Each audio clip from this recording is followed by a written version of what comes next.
hadir di persidangan juga mendukung Dr. Reza Gladys, itu gimana sih Kak? Gimana apanya? Di Kehadirannya. Iya kan, saya merasa waktu kalian mungkin semua menyaksikan lah, kan sekarang zamannya medsos ya, bagaimana saya adalah salah satu orang yang kalau bisa dibilang korban bullying ya, gitu. Korban bullying yang juga salah satunya dilakukan oleh terdakwa ini ya. Dan pada saya mengalami doxing dari si terdakwa ini yang lumayan memang, satu, followernya itu banyak, dan kedua, si terdakwa ini kan selalu memframing bahwa apa yang dikatakan dia itu selalu benar. Nah, ini yang menjadi concern saya sebagai temannya Reza, untuk mensupport Reza, menemani dia dalam persidangan kemarin. Kebetulan kan memang dia harus menjadi saksi pelapor. Jadi saya datang ke sana ingin mendukung, ingin menyemangati Reza Gladys sebagai korban bullying. Yang paling jelas kelihatan pada saat sidang adalah dia harus menghadapi goncangan psikis. Kedatangan dirimu untuk memperkuat seperti itu. Kalau misalnya memang ada guncangan psikis itu apa sih kan? Sebagai sahabat pasti tahu dong. Sehingga gua harus datang untuk menguatkan. Kalau misalnya dirimu lihat dari segi psikis yang dihadapin sama Reza ya, apa? Nervous, nggak karuan, anxiety atau siapanya nih dari Rezanya? Saya tidak melihat Reza seperti yang kamu bilang tadi ya. Saya melihat Reza di sana sangat percaya diri. Ya seperti kita saksikan sama-sama lah, semua pertanyaan dari JPU dan kuasa hukumnya terdakwa dengan lugas bisa dijawab oleh pelapor Dr. Reza Gladys. Berarti tidak ada rasa gugup, tidak ada rasa deg-degan. Ya itu kan inilah bahayanya framing di dunia maya ya. Saya dengan Zanza yang paling depan menyaksikan bagaimana dengan tegasnya Reza menjawab semua pertanyaan, baik dari JPU, baik dari terdakwa sendiri, dan dari penasehat hukumnya. Tidak ada yang tidak dijawab. Itu yang saya lihat dan Zanza lihat di dalam persidangan. Sama Pesona pernah jadi korban bullying dari terdakwa. Ada pesan khusus nggak sih?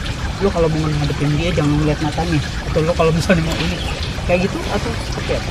Saya sangat tahu bagaimana, saya lumayan lama ya berteman dan tahu sifat terdakwa ini bagaimana.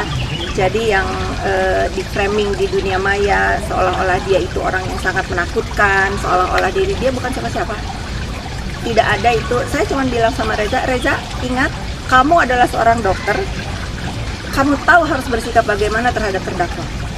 Dan dia buktikan, nggak usah kita ajarin apa-apa ya. Saya yakin dia seorang wanita dan ibu yang kuat.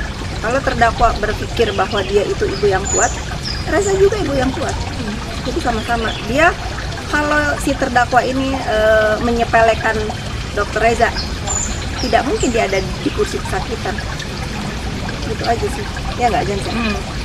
Kak, kemarin juga menarik selain persidangan juga yang menarik perhatian warganet adalah ketika terdakwa mengancamkan jari tengahnya ke Afifri. Sebetulnya itu bukan ke saya ya, mungkin ini karena Zanza yang merekam di sebelah saya, mungkin Zanza yang bisa menjelaskan.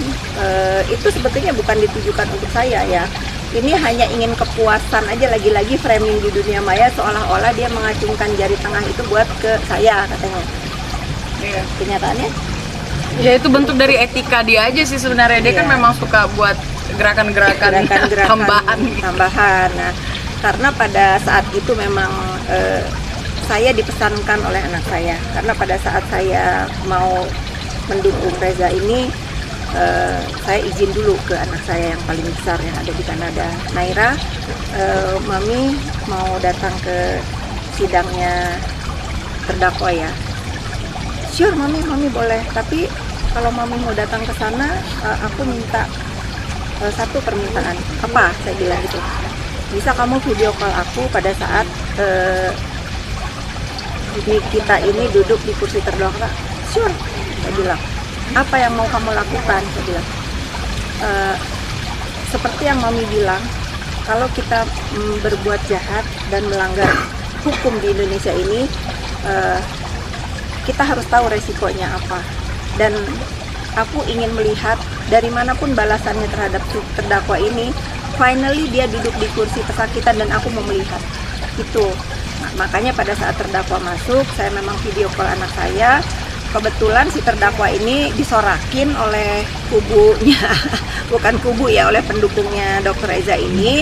Mungkin dia nervous juga sehingga noleh ke belakang, dan anak saya pun melihat pada saat dia mengacungkan jari tengah. Itu namanya remaja ya, dia membalas memang sambil dia ya untung saya pakai earphone ya, sambil dia mengatakan, kamu lihat, kurang lebih gini ya artinya, kamu lihat apa yang kamu rasakan sekarang, God never sleep, kata anak saya, Tuhan nggak akan tidur.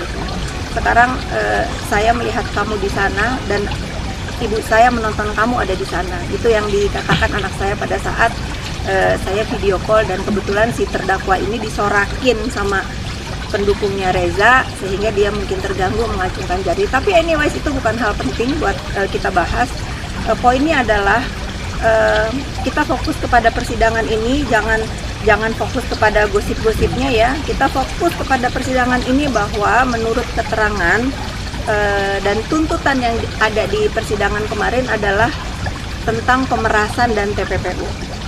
Itu aja sih. Saya ada di sana itu bukan untuk mengikuti perjalanan sidang atau urusan skincare-nya. Saya ada di sana untuk mendukung Dr. Eza dalam menghadapi bullying. Mungkin akan terus hadir Pak. Nggak tahu. Kalau Zanza hadir ya karena saya selalu komunikasi kan sama Zanza, gimana nih kita yang dulunya kita membela ya, pada saat itu kebetulan dia benar ya. Benar. Pada saat itu. Kalau hari ini dia salah menurut kita ya. Salah.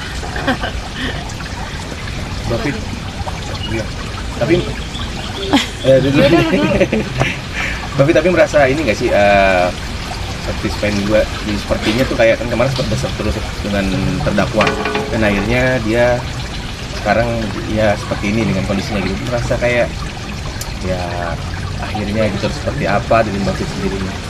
Akhirnya saya tidak pernah juga gini ya, kalian itu jangan berpikir bahwa oh saya bahagia misalnya dia menjadi terdakwa. Saya tidak perlu untuk menunggu dia menjadi terdakwa untuk saya juga bisa membalas perbuatan dia.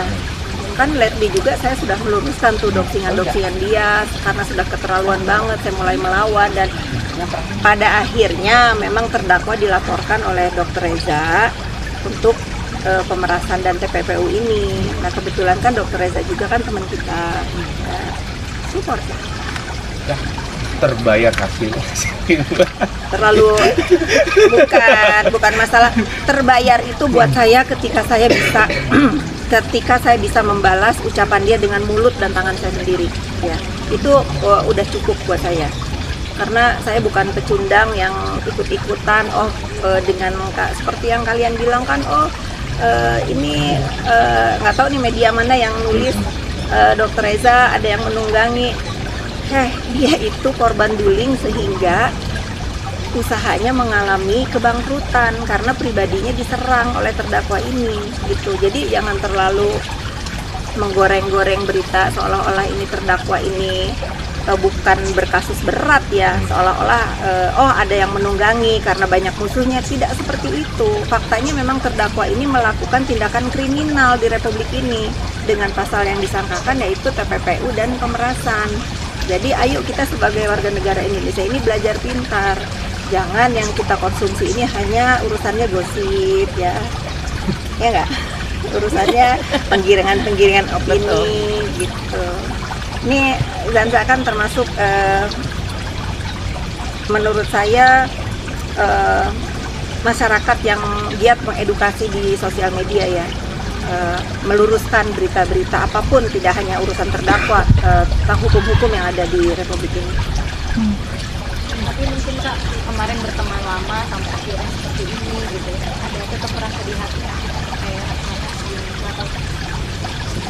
kayak menyayangkan gitu nggak sih Kak? Kenapa saya harus kasihan? Dia sendiri pun tidak kasihan. Kalau harus ada yang kasihan itu ya dirinya sendiri ya. Jadi jangan berpikir saya punya rasa, nggak ada. Kan seperti dia bilang ke saya, she is nothing. Aku bilang sekarang, you are nothing at all. Iya, nanti atau nggak ada urusan itu ya. Seperti saya pun kan kenal sama terdakwa ini bukan seperti framing di dunia maya bahwa seolah-olah saya itu bestie banget. Ini nggak ada. Dia kawan biasa aja buat saya. Orang yang datang ke hidup saya minta pertolongan itu. Pada saat setelah selesai saya tolong ya dia seperti itu ya sudah ya nggak masalah, itu kan memang sifat dia. Kayak udah biasa deh gitu ya. Udah biasa kan, tidak terjadi di diri saya sendiri dan kan juga dia selalu begitu terhadap orang lain. Nggak heran.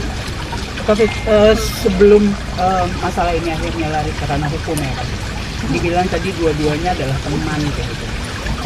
Apa namanya, teman gitu, pertemanan itu pernah nggak sih dirimu itu masih tahu, woi lu jangan kayak gini karena dia begini, lu jangan kayak gini karena dia begitu. Yang mana nih? Untuk dua-duanya. Sebelum akhirnya ada di ranah hukum sekarang nih. Kejadian keributan ini kan setelah dia nggak berteman dengan saya. Iya kan, ya saya akan tahu dia akan kembali lagi seperti dulu dia katanya ya, karena saya nggak tahu ini manusia dari mana dulunya. Saya taunya kan ini onar ya. Setelah nggak berkawan sama saya kembali lagi ke tempat asalnya terjadi. Gitu. Karena waktu berteman dengan saya, ya kalian nggak usah saya jelasin seperti apa dia. Kak, mungkin melihat anak kakak sendiri itu kan udah sempat video call juga pada saat persidangan gitu. After persidangan, apa yang dikatakannya kepada kakak? Mungkin merasa lega atau seperti apa? Anak saya ngomong apa? Enjoy prison life.